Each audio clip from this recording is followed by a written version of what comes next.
Daronte Jones coming over from a defense that used the safety in the slot 70 times, which sounds like a sure path towards revitalization for Quan Martin, while a $28 million question still surrounds Daron Payne.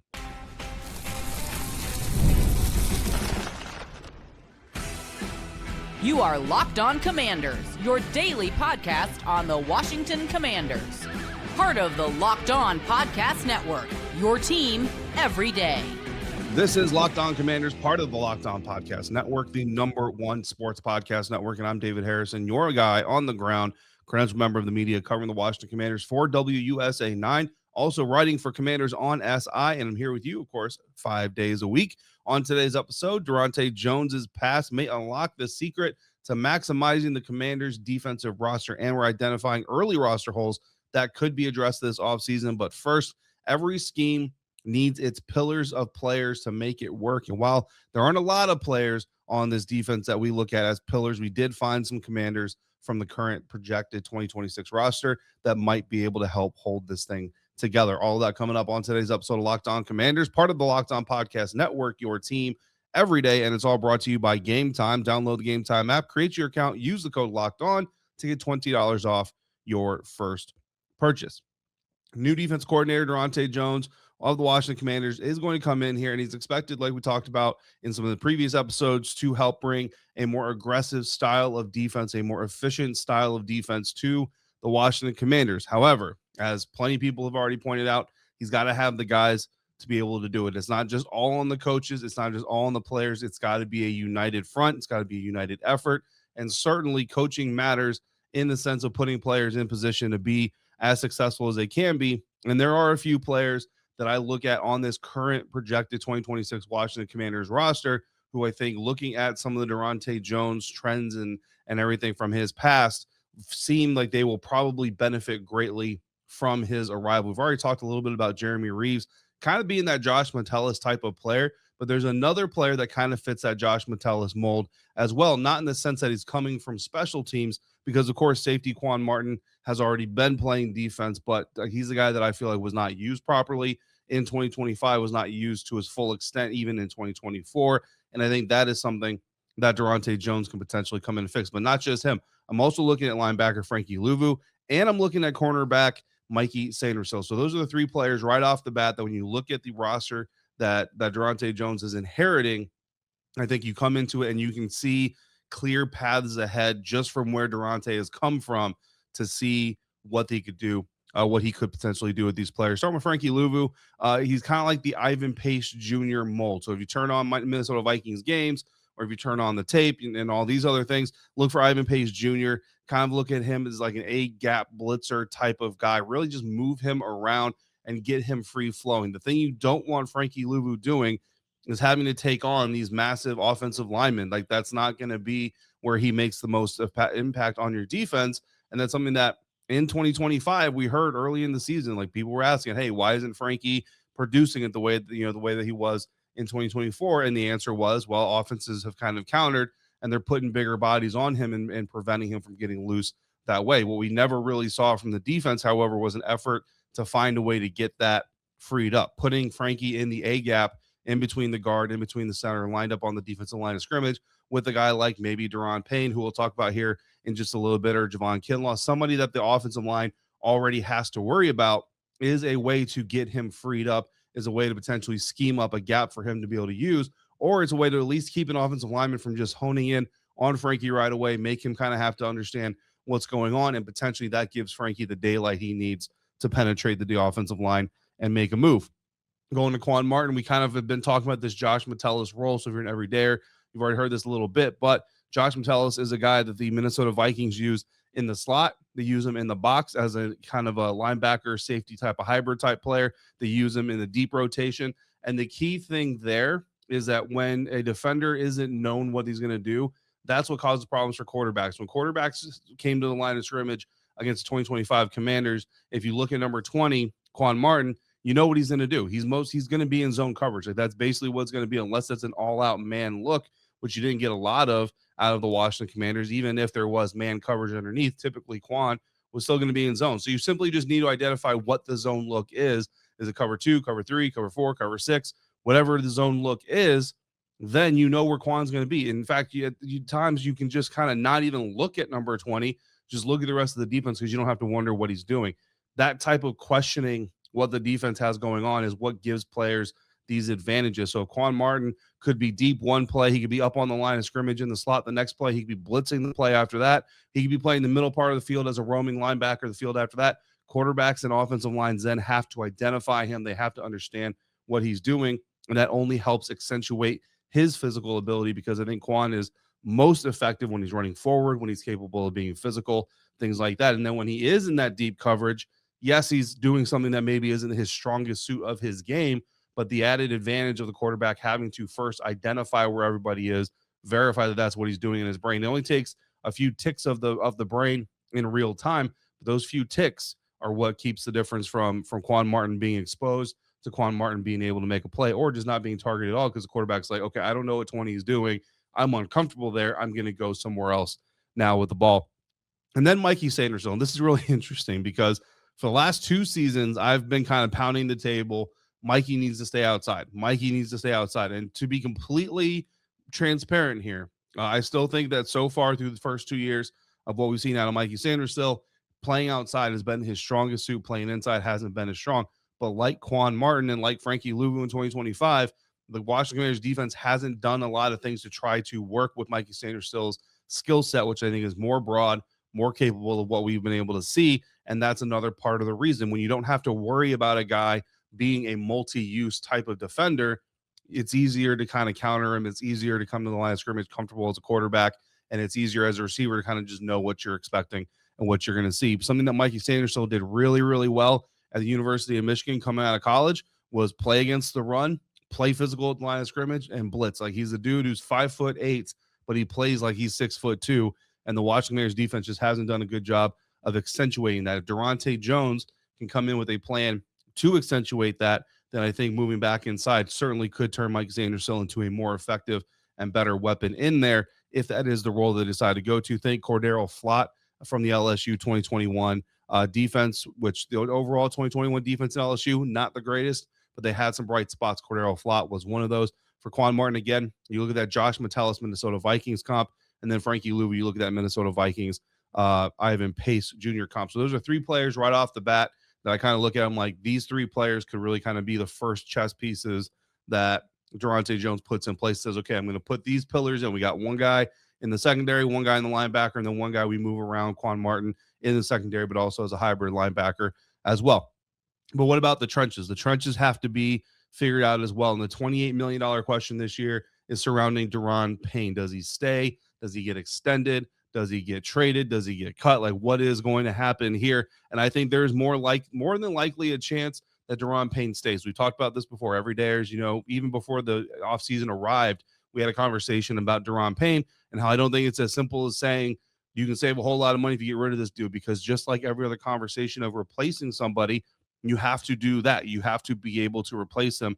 And right now, not only is there not a better fit or a better player to replace him with as an all-around defensive lineman, but you also don't necessarily see the fit. The problem is you don't see the fit in Daronte Jones's history with a guy like Daron Payne either, except for overusing the defensive line. I'd say overusing, it sounds negative, but it's not necessarily that meant to be negative. It's just overfilling the offensive line. What I'm talking about is using heavy fronts. So in 2025, the Minnesota Vikings, they had Jonathan Allen on their defensive line, right? But they didn't really have that massive space-eating, block-eating presence that you would like to have to use a 3 or 4 man line. So what they did is they went to a lot of 5-man fronts, 5 defensive linemen, 1 linebacker, 5 defensive players, 5 defensive linemen, 2 linebackers, 4 defensive back players. Those are the types of things they did. You do that with Javon Kinlaw. You put 2 D tackles on the ground. You put 3 D linemen on the ground. Daron Payne, Javon Kinlaw, Johnny Newton, and you get 2 defensive ends on the ground on the line of scrimmage. It gives you a little bit of speed on the edge, gives you a little bit of muscle up front, and then the versatility of those safeties and those defensive backs, again, is what really kind of helps make everything go, makes the quarterback have to second guess, gives that defensive line time, and you're not asking anybody to 2-gap. You're asking everybody to kind of play one-on-one, and then if you decide to blitz out of that look, usually you're getting one-on-one matchups. That's where a guy like Frankie Luvu can really match up. So while Daron Payne has not been the most dominant D tackle in the world in the NFL the last couple of years, especially. He is someone that I think Daronte Jones can still find some potential in, and we've seen that in his passing and the use of some of those heavy fronts, like we said. But there are other areas of this roster that we look at, and we can't necessarily identify a clear and present fit.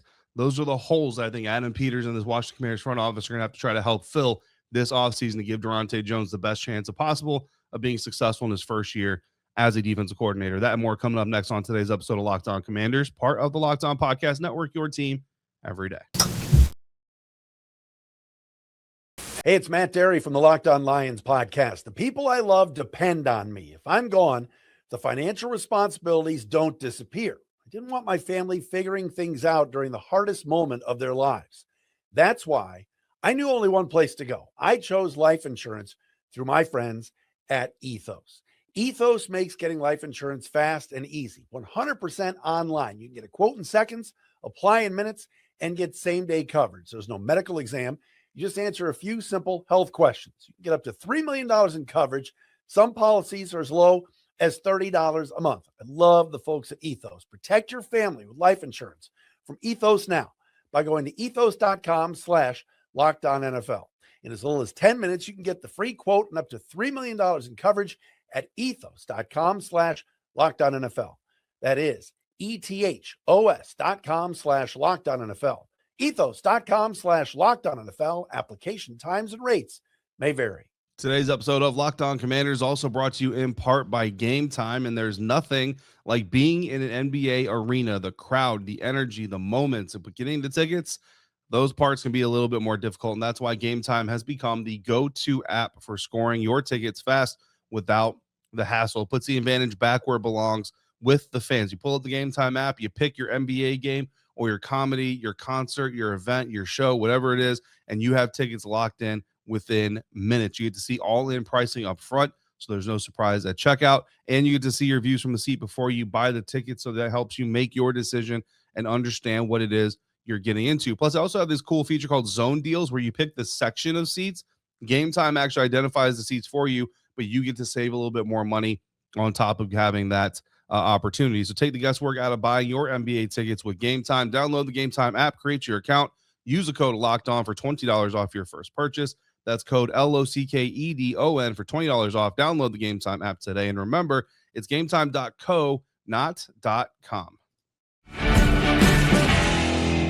Thank you for making Locked On Commanders your first listen of the day every day. And to the everydayers, those of you come through for every single episode, a special thank you for you coming through for yet another one. And thank you to all of you for making Locked On the #1 sports podcast network in the world. And if you haven't already, please go check out the Everydayer Club.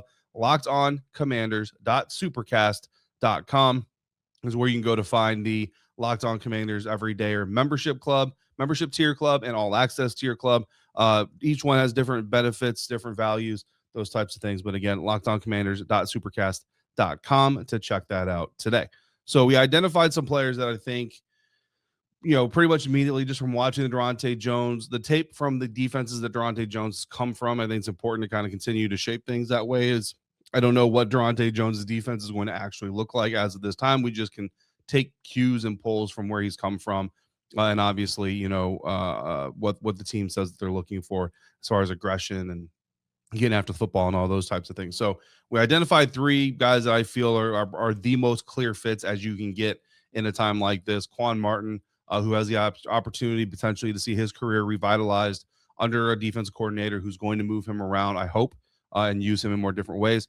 Mike Sainristil, who could actually potentially move back inside to the slot, but be used more effectively as a weapon inside the slot. And then, of course, linebacker Frankie Luvu, who needed to be unchained and released from the prison that opposing offenses did put him in with their game plans with a little bit of creativity. And I think Daronte Jones is going to bring that. Also see a little bit of a path for Daron Payne to make an impact on this defense as well. So the defensive line, a little bit more of a puzzle there, right? And I think it's a little bit more of a let's see what they do and see how they do it. But there are 3 positions that right now on the projected 2026 roster just don't have answers. And it's not necessarily a fact that they're going to go get answers to every single one of these position groups this offseason. Unfortunately, we have this conversation every offseason. It takes more than one person to make a decision. And just because there's maybe a top name player out there that's available doesn't mean that they want to come to Washington for whatever reason, or it doesn't mean that there may not even be anything against Washington. They may just really want to go to this other place. And so they don't even consider a place like Washington or any other, of the other 31 NFL teams other than the one that they knew they wanted to go to. Remember, players don't have any type of like Rooney Rule mechanism where they have to interview or have to consider any other teams. If they know exactly where they want to go with exactly who they want to go with, they have that opportunity. They have that right to do so as free agents if they are one. So the three positions I've identified where I think the holes are the biggest in a projected quote unquote Daronte Jones defense: cornerback number one, Mike linebacker, and of course the edge position, because the edge position was going to be important no matter what happened, no matter who the defensive coordinator was going to be, whether it was Daronte Jones or anybody else. That edge position needed some love. Dorrance Armstrong, I think, obviously he was having a really good year before the knee injury. You hated to see that knee injury for him. Obviously, he's working his way back, and he's hoping to come back just as good. But just like we talked about with Sam Cosmi, those torn ACLs, typically that first year back, players still don't necessarily feel like themselves all the way. It's that year two. Well, Dorrance is going to be coming into year one of his ACL recovery into 2026. So you really can't look at him and say, we know he is a D-end number one. We know he's an edge number one. You got Andre Carter on the roster. You got Javonte Jean-Baptiste, who's also coming back from a significant injury on the roster. And both of those guys are developmental. Even if you bring a guy like Dietrich Wise Jr. back, who I know Dietrich wants to come back, he was always brought in more for his edge setting, run defense type of ability than he was his pass rushing. Not that he doesn't have pass rush ability, but you don't have that Danielle Hunter type of guy who, of course, was really impactful for the Minnesota Vikings defense in 2023, 16 and a half sacks.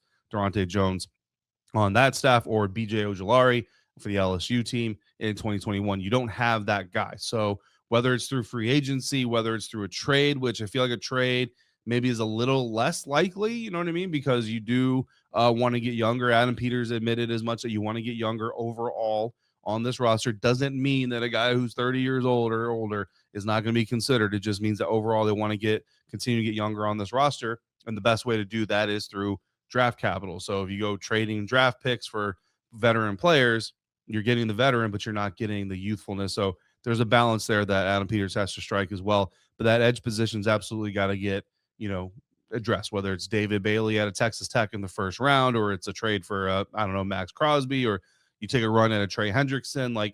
There's a lot of different options out there, but you got to figure that out. Mike linebacker is another one. Bobby Wagner is a pending free agent. We don't know what he wants to do yet with his playing days, things like that. I brought up the idea of Eric Wilson, Minnesota Vikings Mike linebacker, who was not expected to be the starter in 2025 for Minnesota, but due to an injury to Blake Cashman, ended up being thrust into that position, wearing the green dot, helping Brian Flores, the defense coordinator of the Minnesota Vikings, get that unit set, communicate all those calls, things like that.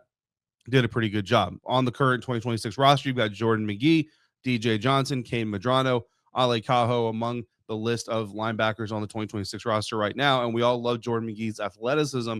What we haven't gotten to see yet is his ability to call set and make sure that the defense is in the right place. That's something that I can't tell you how good he's been doing in practice. I can tell you that he's been doing it in practice. I can tell you that he's done it quite a bit in practice. And certainly the comments from the coaching staff sounded positive, but I can't tell you 100% just how that has gone. So that is a situation that I think you could be wise to bring in a veteran, even if it's a veteran, to back up Jordan McGee, to be a safety net. Remember, like I said, Eric Wilson did that last year with the Minnesota Vikings. Don't know if Bobby would be willing to take on that kind of role. I've actually wondered if Bobby would be able to take on the KJ Wright role, which is you're a starter, but you're not the Mike, so to speak, and be there to support Jordan McGee in his first year as a Mike. I would love that.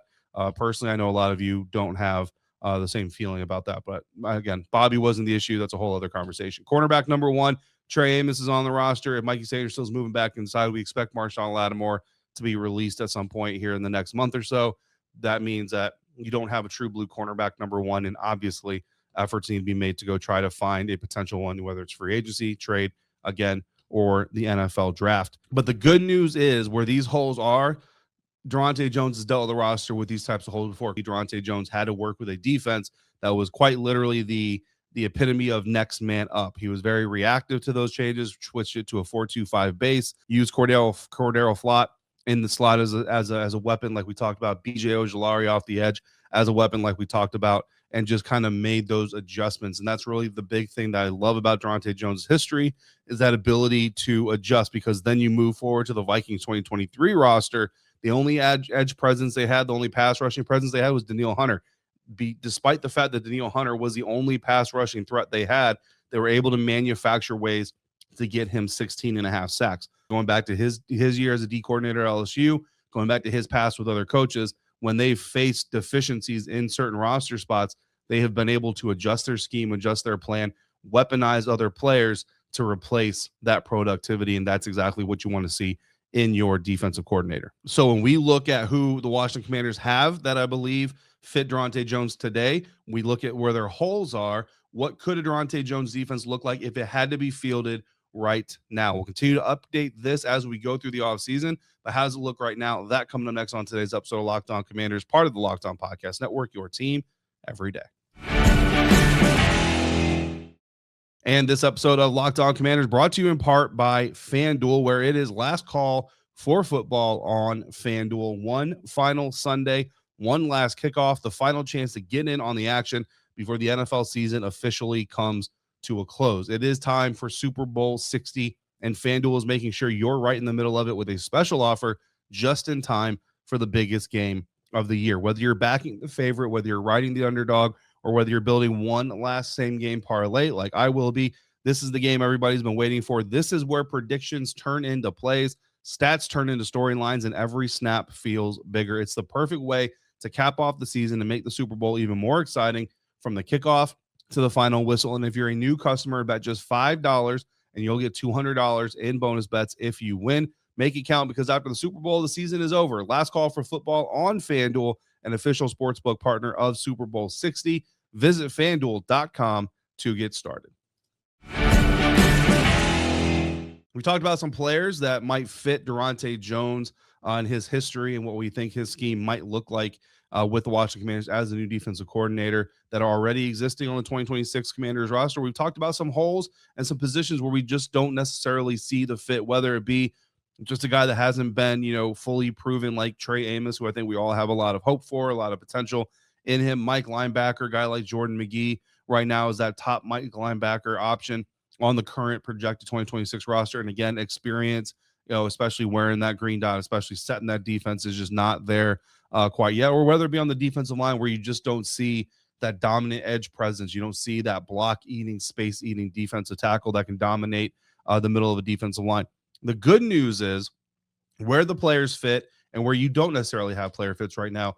The great thing about Daronte Jones's history is you've seen him and you've seen the staffs he's worked on have been able to adjust to whatever they have and adjust to whatever they don't have, and manufacture an effective defense to the best of their ability, one way or the other. You talk about the chaos of the LSU roster in 2021, the year that he was the defensive coordinator and play caller there for the LSU Tigers football team, lost a lot of talented players, had a deficiency in some significant areas. So they went and they weaponized some other players, weaponized a couple of defensive backs to become pass rushing participants, and allow that to then free up a guy like BJ Ojulari to have a really good year as a standalone pass rusher. They did the same thing with the Minnesota Vikings in 2023 when Danielle Hunter was the only real true pass rusher there.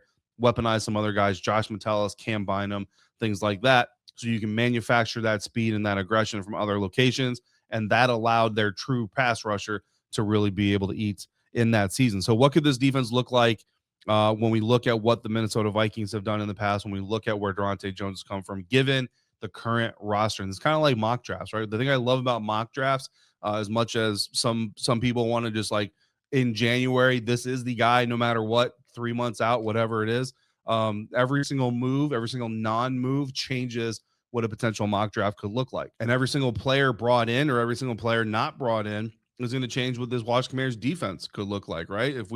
Next week, if Bobby Wagner is re-signed to this roster, then I can tell you that he's going to be the leader of that defense. Doesn't necessarily guarantee that he's going to be the Mike, but what you're probably looking at is a defense that's going to try to funnel ball carriers into the middle of the field, because that's where Bobby Wagner is still the most effective. So what does that defense need to look like? What does that need to feature? And the great news is we've seen Daronte Jones work in a defense that funnels ball carriers into the middle, so I can look at some of those tendencies. It's going to be a lot of fun this offseason. Just remember, nothing is set in stone until we get to the end of the 2026 offseason, which is into the summer workout program. So right now, you got a light personnel roster, right? That's the best way to put it. So you're going to use a lot of simulated pressures. And to me, you're using a lot of one linebacker sets. You're going to use 4 to 5 edge type of players all at the same time. So you're looking at you need a Daron Payne on the field. You need Javon Kinlaw on the field. You need Johnny Newton on the field. These are all guys that are known as gap penetrators. They're not necessarily block eaters. They're not guys that you expect to just come in there and just eat up 2 gaps at one time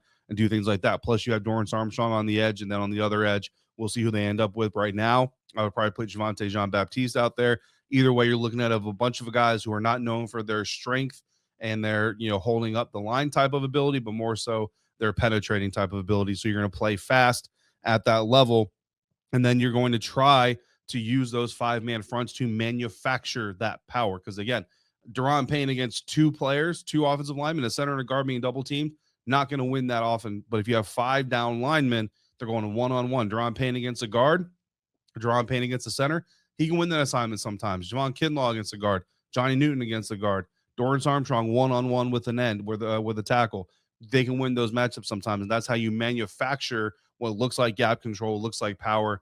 Use that speed to manufacture that thing. So the personnel usage you're looking at, honestly, for me, is the 5-1-5, 5-2-4 type of hybrid role. So you're looking at 1 linebacker on the field at times. Maybe that's Jordan McGee.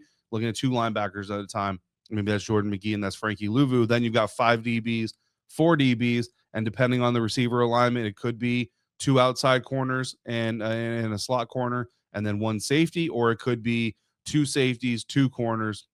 You have a lot of different manufacturers, ways you can go about doing that. In Minnesota, Jonathan Allen, Jalen Redmond, Javon Hargrave were kind of your interior. So that was none of those guys are just by themselves just going to eat up the entire offensive line.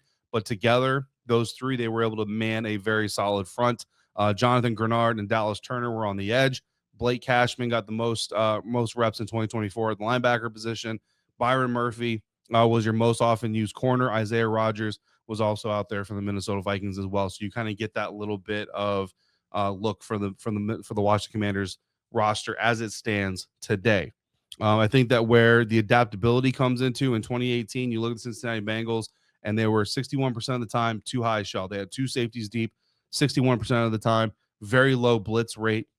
But then in 2019, they identified, hey, this isn't working. We need, our roster needs something different. They went single high safety. They went heavy blitz, despite having the exact same roster. Now, the difference there was difference in defensive coordinator. Daronte Jones was on the staff for both coordinators, but the coordinator ultimately became one that in Lou Anarumo there in Cincinnati that was willing to shift, while the one previously that unfortunately ended up losing their job was unwilling to shift. So again, the history of Daronte Jones' past of seeing the positives in shifting to your personnel, I think really kind of stands out. So for right now, that's kind of how I see this Commanders defense under Daronte Jones' history. So again, this isn't what he's told us he's going to do, what we've seen on a practice field, because we haven't had that opportunity yet.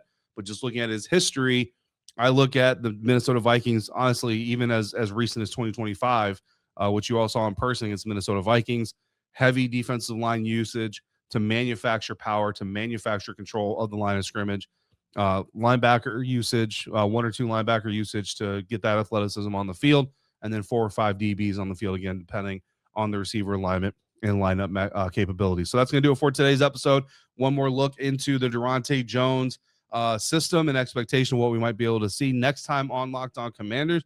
Unless there's other pressing news, my plan is to look at the Washington Commanders defensive coaching staff and see where I think there might be some changes coming on the horizon. All that coming up. So make sure you are subscribed. Make sure you're following along Locked On Commanders. You get all the latest episodes.